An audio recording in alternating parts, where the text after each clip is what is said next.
Graça e paz, bom dia, Deus abençoe a todos. O livro de Atos dos Apóstolos, aqui no capítulo 1, versículo 8, diz: Contudo, recebereis poder quando o Espírito Santo descer sobre vós, e sereis minhas testemunhas, tanto em Jerusalém como em toda a Judéia e Samaria, e até os confins da terra. Graças a Deus pela sua palavra, que o Santo Espírito nos abençoe nessa manhã, nos concedendo iluminação para falarmos e meditarmos na Sagrada Escritura.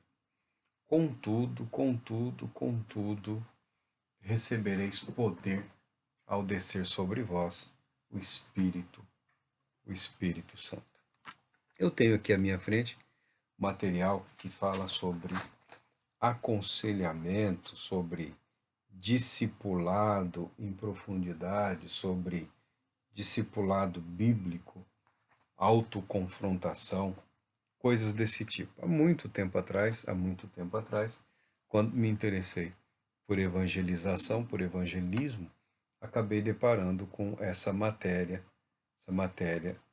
com esse conteúdo chamado discipulado. Discipulado remete a uma filosofia, a um pensamento mais oriental do que ocidental, né? O Ocidente massificou, tentou reproduzir de forma industrial o conhecimento, a sabedoria. Então, nós temos as universidades, as faculdades, as escolas, os centros de treinamento, que adotam métodos específicos, cada qual o seu próprio método, com o intuito de repassar conhecimento, repassar informação, de formar, de moldar vidas com um propósito específico, tanto espiritual quanto social, político, econômico, pessoas sendo treinadas para a vida, para o desenvolvimento das mais diversas atividades da vida. A cultura, o pensamento oriental, o pensamento antigo, trazia consigo a ideia do discípulo. E o discipulado é uma coisa bastante interessante, né? Durante quanto tempo dura o discipulado? Para alguns, boa parte da vida, até o discípulo estar apto a ter os seus próprios discípulos. E em muitas circunstâncias, em muitos casos, era interessante que os discípulos de algum mestre tinham discípulos. E, em muitos casos, nunca conseguiram ir além dos seus próprios mestres, o discipulado. Mas nós temos aqui o texto, né, motivado aqui por Atos dos Apóstolos: recebereis poder quando o Espírito Santo descer sobre vós, e sereis minhas testemunhas, tanto em Jerusalém como em toda a Judéia, Samaria, até os confins da terra. Confins da terra somos nós, né? Confins da terra somos nós. Não dizia respeito só à geografia, dizia respeito também à história, não só a distância, mas a distância temporal. O Evangelho de Jesus Cristo tem sido proclamado nos chamados confins da terra. E isso tem levado as pessoas a uma série de questionamentos. Poder. Nós somos a geração do poder. Nunca teve uma geração religiosa tão obcecada pelo poder, né? Pelo poder político, pelo poder financeiro, pelo poder econômico, pelo poder cultural, pelo poder eclesiástico, e também há um intenso interesse pelo poder ou pela autoridade espiritual, muito embora muitos tenham desistido e tentado substituir o poder espiritual, a espiritualidade decorrente da presença do Espírito Santo na vida da igreja, na vida dos cristãos, por outras formas de poder, principalmente o político. Mas nós gostamos desse texto e apresentamos ele como poder para viver, né? Recebereis poder e sereis testemunhas. Poder para viver. Testemunhar não é só falar ou proclamar o evangelho. Se fosse uma questão de oratória, de retórica, os apóstolos teriam contratado oradores eloquentes daquela época e ficado em Jerusalém e mandado essas pessoas mundo afora, teatralizando expressando de uma forma teatral, de uma forma conveniente, adaptando às necessidades, aos interesses de grupos e de indivíduos. Não teriam eles vivido nas principais frentes de batalha em que o evangelho se proclamou. Então, o testemunho cristão, ele é vida, ele é mais vida do que conversa. E quando nós falamos de testemunho, de discipulado, de vida cristã, nós nos deparamos com o chamado plano de Deus, o propósito de Deus. E em toda a Bíblia, e todos os entendidos da sabedoria do conhecimento bíblico dirão que o plano de Deus é perfeito. O propósito de Deus é perfeito. O poder de Deus não falha, é infalível. É infalível. Isso nos leva a uma série de perguntas no que diz respeito à nossa própria espiritualidade, às nossas próprias vidas, à nossa própria realidade. Se o plano de Deus é perfeito, por que as coisas estão como estão? Por que a vida vai como ela vai? Eu, depois de algum tempo, você adquire alguma experiência, alguma ideia do propósito de Deus, isso leva tempo, mais tempo do que todos nós gostaríamos, é claro, mas em algum momento nós começamos a, a vislumbrar alguma coisa. Não há nada de errado com os dias de hoje no que diz respeito ao plano de Deus. O plano de Deus está em ação, o plano de Deus está em perfeita execução e o plano de Deus tem cumprido exatamente tudo aquilo que Deus determinou para ele. Marco, mas a vida da igreja, a vida dos cristãos, a guerra de não sei onde, a fome não sei onde, a miséria não sei onde, né, as revoltas, a, a, a destruição da família, e todas, tem todo, que são verdades, né? E que levam muitas pessoas a um pensamento aí de ansiedade, de desespero, de intensa pais contra filhos, filhos contra pais, o que será do mundo? Será o que Deus propôs para o mundo. O que será da igreja? Será o que Deus propôs para a igreja. A Bíblia em nenhum momento apresenta uma ideia de triunfalismo, de um triunfalismo no que diz respeito à vocação dos santos, aos chamados dos santos, para testemunharem a verdade do Evangelho nesse mundo. A Bíblia declara que o Evangelho triunfará, que a verdade de Deus triunfará. O que nós vemos no que diz respeito às dificuldades enfrentadas pelas igrejas, pelas instituições e pelas, e pelas pessoas, pelos indivíduos, é a verdade de Deus se revelando através das vidas de que o ser humano, na sua condição pecaminosa, dependente de Deus, carente de Deus, num processo de restauração, ele não conduzirá a sua própria vida, a sua própria sociedade, a própria civilização para um estágio de superioridade ou de evolução espiritual, como alguns imaginam. O ser humano tem sido muito feliz no que diz respeito à adoção de tecnologias, de filosofias e coisas dessa índole. Mas a natureza por si, a natureza humana por ela mesma, não tem demonstrado nenhum sinal de evolução ou de superação de si mesmo. Não tem. O ser humano continua o mesmo indivíduo, deixado à sua vontade, deixado à solta. Ele é levado por paixões, ele é levado por sentimentos de ódio, de violência, de dominação, de exploração, de exaltação de si mesmo, da negação de Deus, da negação da revelação de Deus, se é que um Deus existe. A humanidade tem dificuldade de aceitar, de se comprometer com o fato de que esse Deus se revela para aqueles a quem ele ama, principalmente através da pessoa bendita de Jesus Cristo.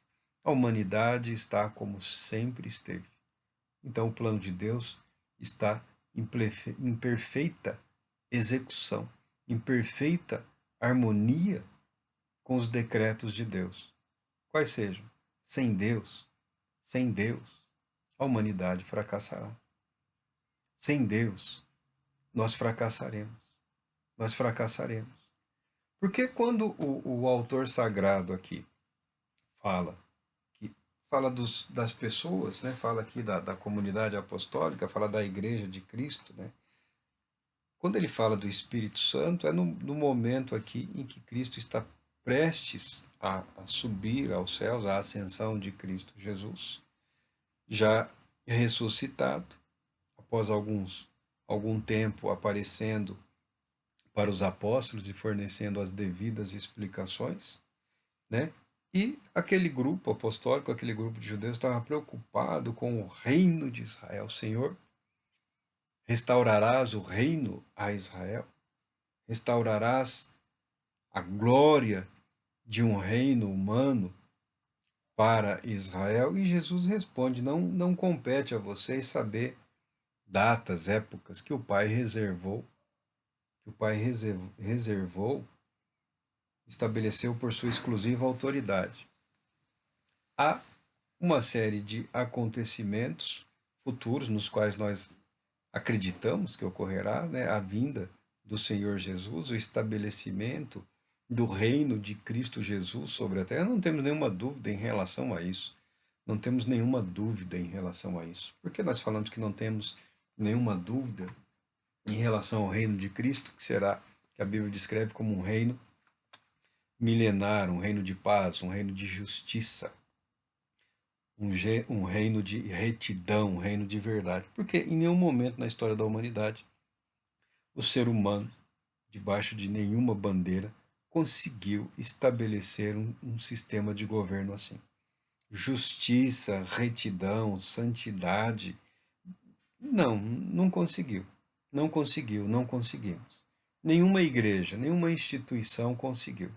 Nenhuma instituição cristã conseguiu sequer chegar perto do estabelecimento de uma comunidade ou sociedade baseada na justiça, baseada na graça, baseada na misericórdia, baseada no perdão, baseada na reconciliação, baseada na santidade, baseada na perfeição. Não conseguiu.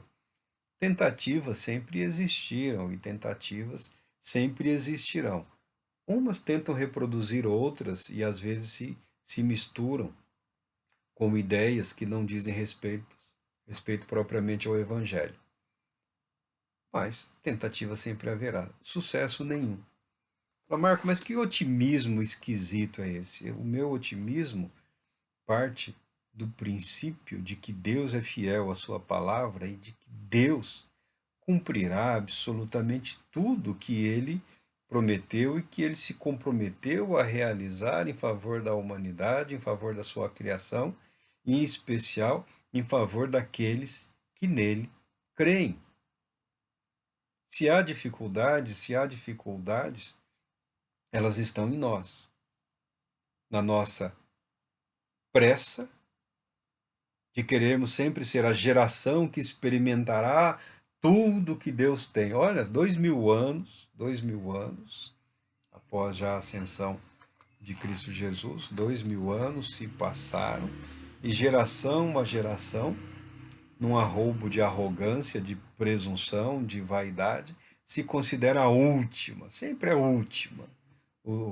Os últimos dias, os últimos tempos, os últimos cristãos, os últimos fiéis, os últimos.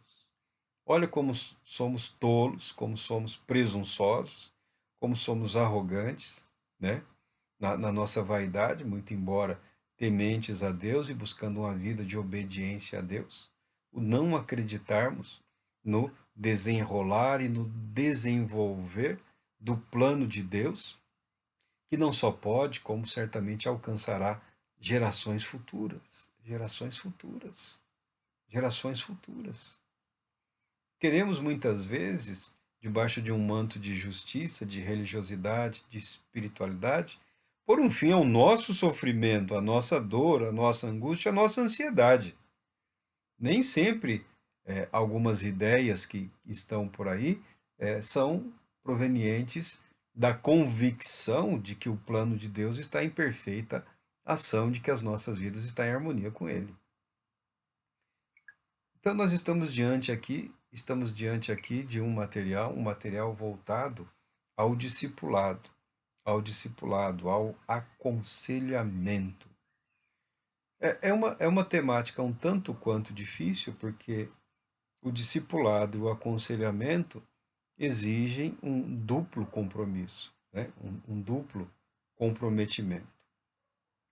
A confiança daquele que busca o conselho no conselheiro, né? Você, para procurar ajuda, procurar um conselho, eu já procurei, não tenho nenhum problema em procurar orientação, não tenho nenhum problema em procurar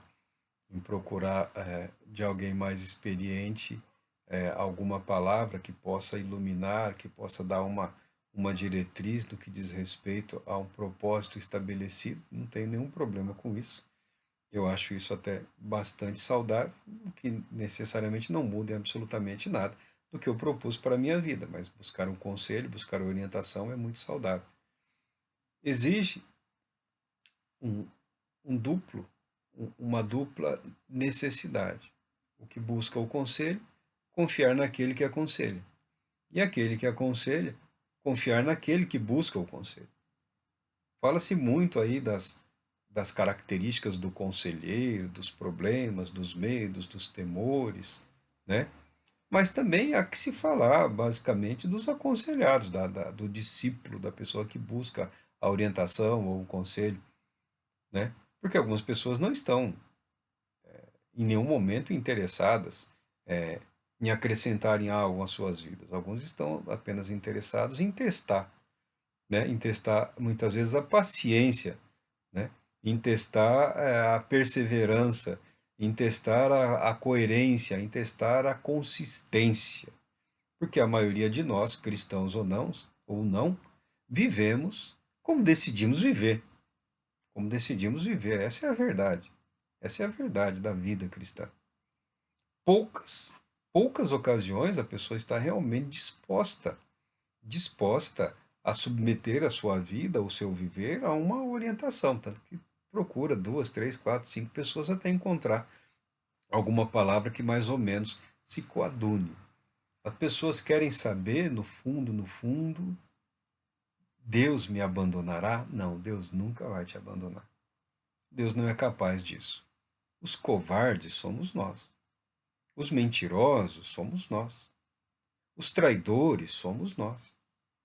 Nada disso se aplica a Deus como expressão máxima da realidade amorosa e redentora. Nada disso se aplica a Deus. Nenhuma das nossas dúvidas ou questionamentos podem de fato ser levados a sério quando tentam abalar a confiança na palavra de Deus, no plano de Deus e no propósito de Deus. Onde está o problema? Alguns falam aqui a falta de comprometimento com o plano de Deus. Comprometimento, compromisso com a igreja, compromisso com a igreja. Acontece que muito do chamado compromisso com a igreja, o comprometimento com o plano ou o propósito de Deus, diz respeito a um ativismo religioso que vai sugar a vida, as energias da pessoa em função de uma rotina proposta pela administração eclesiástica.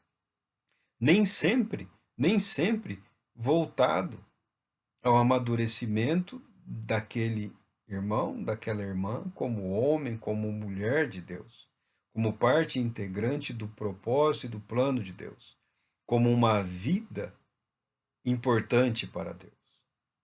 Cai-se na instrumentalização, né?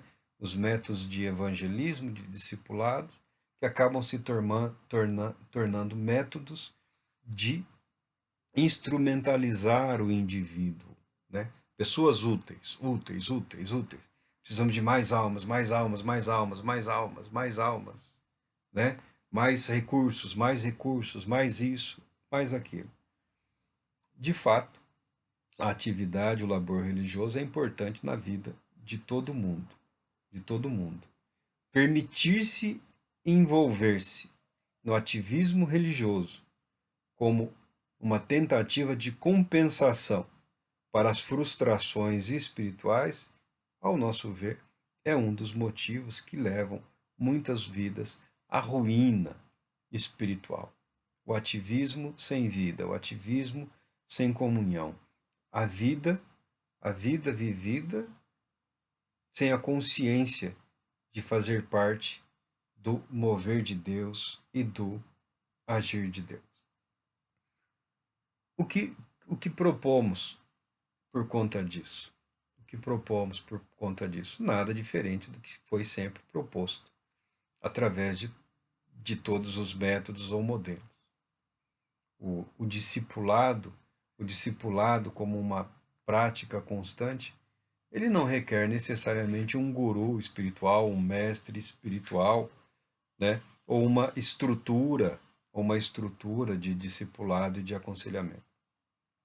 A igreja hoje ela vive muito esse tema do discipulado, ele é vivido muito em função, ele é vivido muito em função do que foi no passado chamado psicologia pastoral. Foi Jay Adams, o cristão, o teólogo, a questionar o uso excessivo de ferramentas psicológicas na formação dos ministros do evangelho, como se a psicologia, como se a psicologia pudesse dispensar na vida do cristão a palavra de Deus. Quando se fala de aconselhamento, quando se fala de discipulado, nós temos antes de Jay Adams e após o Jay Adams. Eu discordo. Eu discordo. Eu discordo. Nós temos o período em que o Espírito Santo atuou plenamente na vida da igreja, consolando, confortando, edificando, exortando, adestrando, capacitando, vivificando, orientando. Existiu esse período na vida da igreja cristã. O período dos apóstolos, o período dos discípulos dos apóstolos, o período que alcançou até os discípulos dos apóstolos. Foi um período, um período em que o Espírito Santo atuou de uma forma muito intensa na vida dos cristãos. Na vida dos cristãos. Talvez porque os cristãos dependessem totalmente do Espírito Santo e da Escritura, da palavra de Deus, para organizarem as suas vidas, as suas igrejas, para buscarem para si recursos, ferramentas para se defenderem de toda sorte de ataques que eles sofriam naqueles dias. Depois disso, com o tempo, a igreja passou a adotar outros recursos. Filosofia, que é é a mãe da psicologia, né?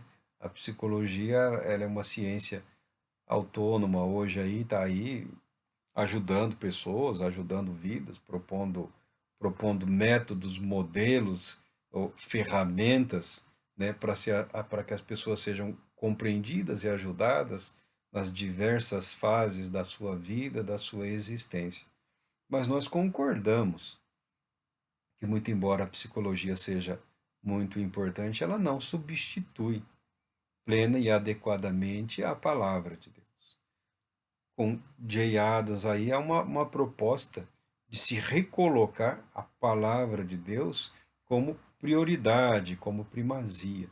Em se colocando a palavra de Deus como prioridade, dando a ela a sua importância no que diz respeito à formação, à educação, à capacitação do cristão, nós temos de volta o Espírito Santo como aquele que de fato é o ajudador, é o perfeito conselheiro e passa-se a exigir do pastor, do conselheiro, do irmão, uma vida de comunhão com aquele que de fato é capaz de conduzir vidas de forma saudável dentro do plano de Deus, de acordo com o plano e de acordo com a vontade de Deus. Não vai agradar, é claro que não agrada muito, a ideia de que o mundo vai como Deus assim determinou, como Deus assim permitiu.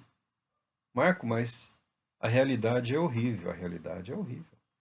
A realidade de uma humanidade que fez pouco caso de Deus, fez pouco caso das leis de Deus, que fez pouco caso do Senhor e Cristo, ela é essa mesmo. Ela é cruel. Ela é cruel, ela é violenta, ela é facciosa, ela é de ódios acirrados e injustificados, tal qual nos dias primeiros em que Caim, por inveja, decidiu matar o irmão, porque o irmão agradou a Deus mais do que ele, muito embora Caim tivesse a oportunidade de arrepender-se, de mudar a sua vida, mudar a sua conduta, mudar os seus princípios, ajustando a sua vida ao propósito de Deus, ele achou mais então, se é desse que Deus gosta, é esse que eu vou matar. É esse que eu vou matar. Então nós acreditamos, sem sombra nenhuma de dúvida, o plano de Deus, no que diz respeito à redenção, à salvação de todos os que serão salvos, está em plena e perfeita execução. Se abandonarmos, eu não estou falando abandonar a fé, abandonar a esperança, deixar de lado a determinação de vivermos de maneira a agradar a Deus, de apresentarmos princípios e valores que podem ajudar a sociedade. Não estou falando de abandonar a isso.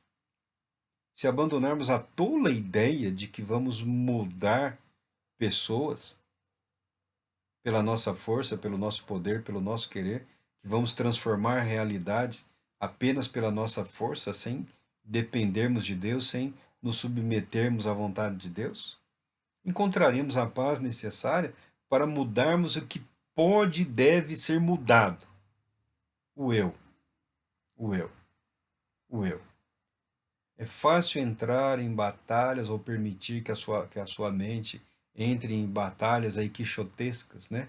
Lembrando aí o Dom Quixote lá, o Dom Quixote de La Mancha, obra de Cervantes, uma crítica à cultura cavaleiresca da Idade Média, né? É uma crítica à loucura, à insanidade, uma crítica ao delírio, à fantasia, né? Acontece que a crítica foi tão bem feita que as pessoas amaram o livro dele e esqueceram da crítica. E tornou-se uma ferramenta de compreensão da realidade das pessoas, né? De como a pessoa se entrega ao imaginário, ao invés de viver a realidade.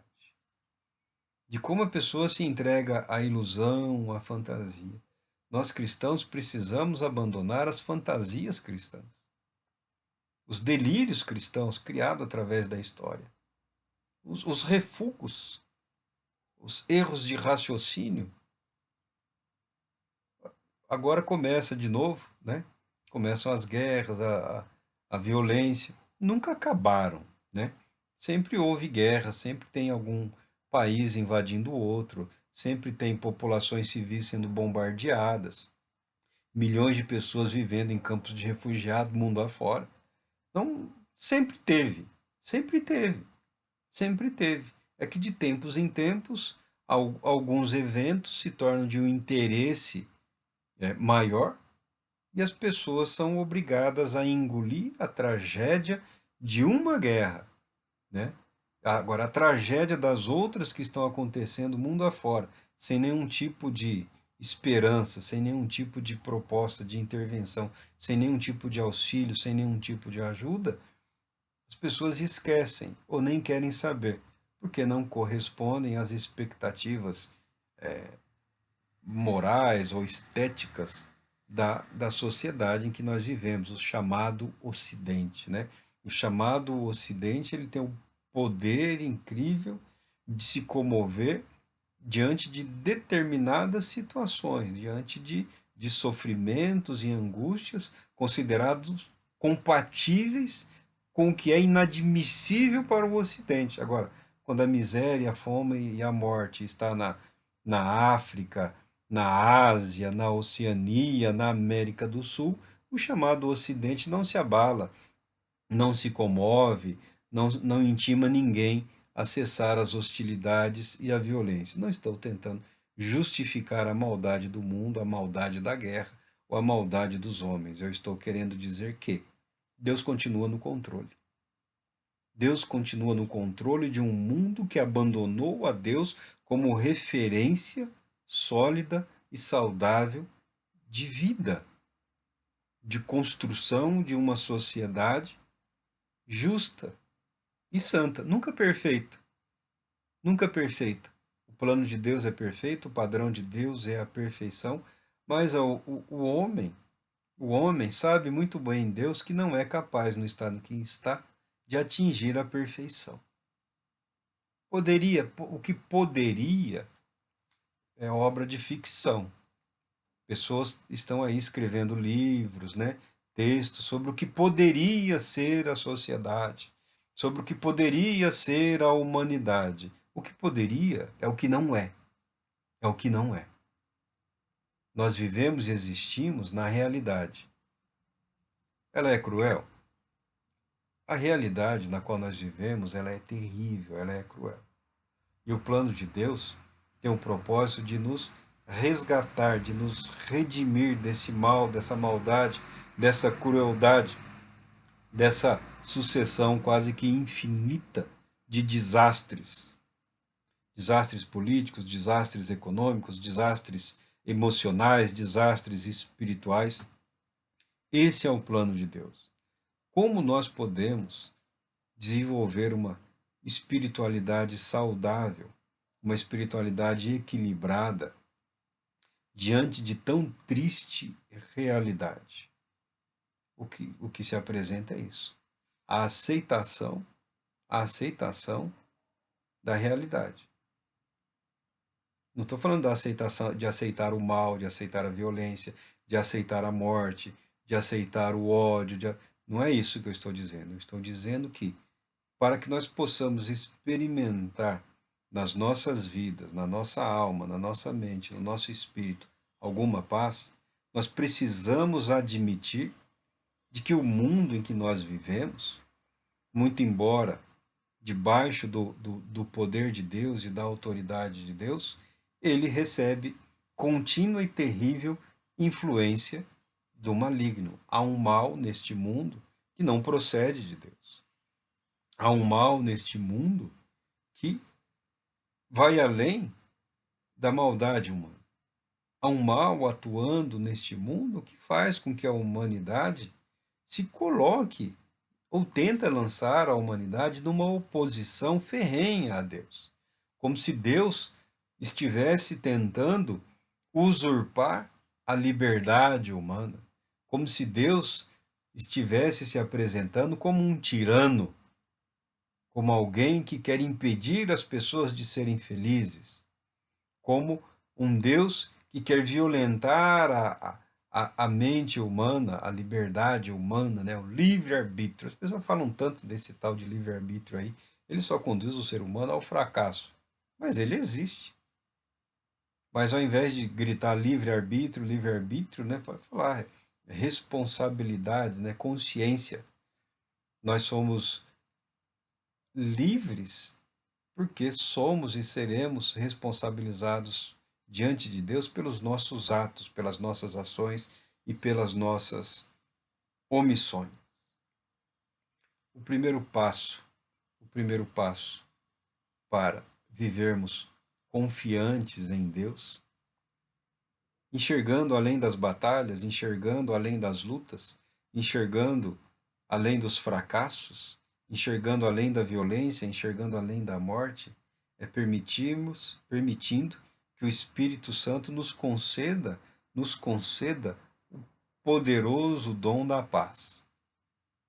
Uma das manifestações da presença do Espírito Santo é a paz. É a paz. É a segurança da alma, é a segurança da mente, é a segurança da consciência de que estamos vivendo debaixo da graça de Deus e de que Deus tem sim conduzido os nossos caminhos e que Deus tem sim nos ajudado e nos auxiliado na nossa caminhada, na nossa jornada, de que Deus tem sim nos amparado diante do que é para nós terrível, difícil, mas é imperioso assumirmos a responsabilidade pelos nossos atos, pelas nossas ações, pelas nossas ações. O discipulado, ele tem o objetivo de lançar o indivíduo no estado de consciência, não é necessariamente uma progressão, uma evolução espiritual. Tá? Não é necessariamente isso. As pessoas pensam numa hierarquia de espiritualidade. Ou você está em Cristo Jesus, ou você precisa estar em Cristo Jesus. Uma vez em Cristo Jesus, ele vai te conduzir à maturidade. No tempo por ele estabelecido, através do caminho que ele propôs para a vida de cada um, através das experiências da vida, através das disciplinas espirituais, através das disciplinas sociais, materiais, das disciplinas psicológicas, emocionais, através de tudo que nós vivemos e experimentamos, o Senhor Jesus nos conduzirá à maturidade. Ele nos conduzirá, sim, sempre conduzirá. Não há como o cristão não ser conduzido para um estado de consciência abrangente, superior em relação a quem ele é e quem é o seu Cristo. Tá? Não podemos nos deter para sempre no processo ou na dinâmica dos processos. A disciplina, chamada discipulado aqui, ela tem o objetivo de conscientizar o cristão, conscientizar a pessoa, conscientizar o homem e a mulher de Deus no que diz respeito ao livre agir do Espírito Santo na vida dele. A liberdade e o direito que tem o Espírito Santo de agir através das nossas vidas, através do nosso viver, nos conduzindo às mais diversas situações com o propósito de que a nossa vida, a nossa experiência se torne um testemunho de Cristo Jesus. Isso envolve um estado de consciência de quem nós realmente somos. De quem nós realmente somos. Então não há espaço para fantasia, não há espaço para delírio, não há espaço para triunfalismo individual ou pessoal. Aquele que vence o mundo é Cristo Jesus. Aquele que manifesta em nós o vencer de Cristo Jesus é o Espírito Santo. O discipulado como se pretende, tem o objetivo de nos conscientizar da pessoa do Espírito Santo e da palavra de Deus, das Escrituras Sagradas, como as ferramentas necessárias e suficientes para o processo de transformação, de amadurecimento, né? de vida adulta, de conhecimento sólido, de conhecimento maduro, de experimentação, de vida vivida de fato, não apenas teorizada, não apenas teorizada. O plano de Deus, ele é perfeito. Ele é perfeito. A palavra de Deus, ela é perfeita. Quando o plano de Deus e a palavra de Deus, o Espírito de Deus, se chocam com a realidade deste mundo, um mundo de imperfeições, de falhas, vem à tona. E não é só na sociedade, é em nós também. Uma das impressões é de que parece que está piorando, parece que está tudo desmoronando, parece que as coisas estão se esfacelando, se desconstruindo, porque mentalmente, psicologicamente, nós nos apegamos muito, muito a uma série de valores, uma série de princípios que não dizem respeito à vida eterna, que não dizem respeito à vida em Cristo Jesus. E o enxergar-se como realmente é um processo que para alguns vai levar muito tempo. Alguns passam anos e anos lutando contra o espelho. Não, esse espelho está errado. Isso não é possível. Eu não sou assim. Eu não sou isso. Não é possível que eu seja somente isso. É uma luta em glória. É uma luta em glória. aceitando a palavra de Deus, aceitando a verdade do Espírito Santo, aceitando a verdade de quem nós realmente somos, pecadores, pecadores, merecedores de nada mais ou nada menos do que a condenação eterna, e ainda nesse estado de condenação, de falta de mérito, de falta de valor espiritual, amados por Deus, objetos do seu plano perfeito de salvação, de redenção. O amor de Deus nos alcançou não por sermos amáveis. O amor de Deus alcançou enquanto éramos odiáveis aos olhos de Deus. Isso se expressa o verdadeiro amor de Deus. A disposição em salvar aquele que não merece. Deus se propõe a salvar o ser humano não porque o ser humano mereça. Ele se dispõe a salvar porque o ser humano não tem em si méritos suficientes para viver em comunhão com ele. Essa é a verdade do perfeito e amoroso plano de Deus. Nós nos empenhamos muito em mudar o mundo, precisamos mudar o mundo, precisamos mudar a sociedade, precisamos acabar com essa injustiça, precisamos. E muitas das vezes acabamos apenas alimentando o mal que há no mundo, né? Na tentativa de romper, de evitar alguns abismos, acaba aumentando esse abismo, acaba cavando mais fundo. Porque a redenção da humanidade não é um processo político, é um processo espiritual. É um processo espiritual. Diz respeito a uma submissão voluntária e permanente ao Evangelho da graça de Cristo Jesus. O cristão apavorado, o cristão desesperado, o cristão ansioso, o cristão deprimido, né? O cristão ativista, militante, ele não pode se esquecer de maneira nenhuma, que a salvação é pela graça, que a salvação é um dom de Deus, que não é nem por força, nem por violência, mas pela livre atuação do Espírito Santo. Não estou convidando ninguém ao desânimo, muito pelo contrário, muito pelo contrário. A proposta de discipulado aqui, a proposta que nós encontramos aqui, diz respeito a um estado de consciência da realidade do mal no mundo, que para enfrentarmos ou suportarmos todo esse mal, nós precisamos estar totalmente protegidos e envoltos pelo Espírito da paz, o Espírito de sabedoria, o Espírito de conhecimento, o Espírito Santo, habitando em nós e nos revestindo, de maneira que nós possamos expressar ao mundo uma perfeita confiança em Deus, como foi na vida dos apóstolos, como foi na vida dos apóstolos, como foi através das vidas de milhões e milhões.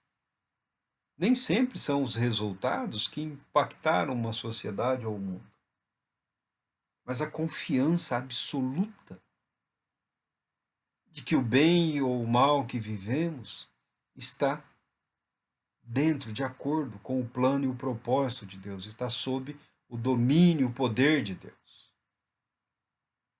A nossa luta é nos submetermos a esse Deus que tem o controle absoluto de todas as coisas, de todas as coisas.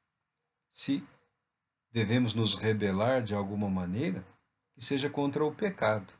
Se devemos nos rebelar contra algum poder ou algo do tipo, que seja o poder do mal, o poder das trevas.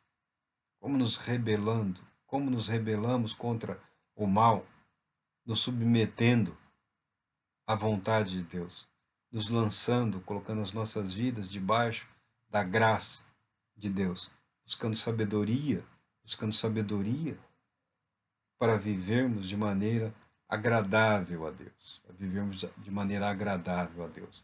Não testemunhando contra ninguém, testemunhando a favor de Cristo, testemunhando a verdade do Evangelho, testemunhando a verdade do Deus que pacifica, do Deus que reconcilia, do Deus que restaura. Essa é a proposta de discipulado que nós encontramos em meio a todos esses materiais. Temos algum material do Dr. J. Adams, hoje estão publicando muito mais material, mas quase tudo foi baseado nele ou em outros, né? Depois tem os materiais os pragmáticos americanos, também era americano, da autoconfrontação, discipulado em profundidade.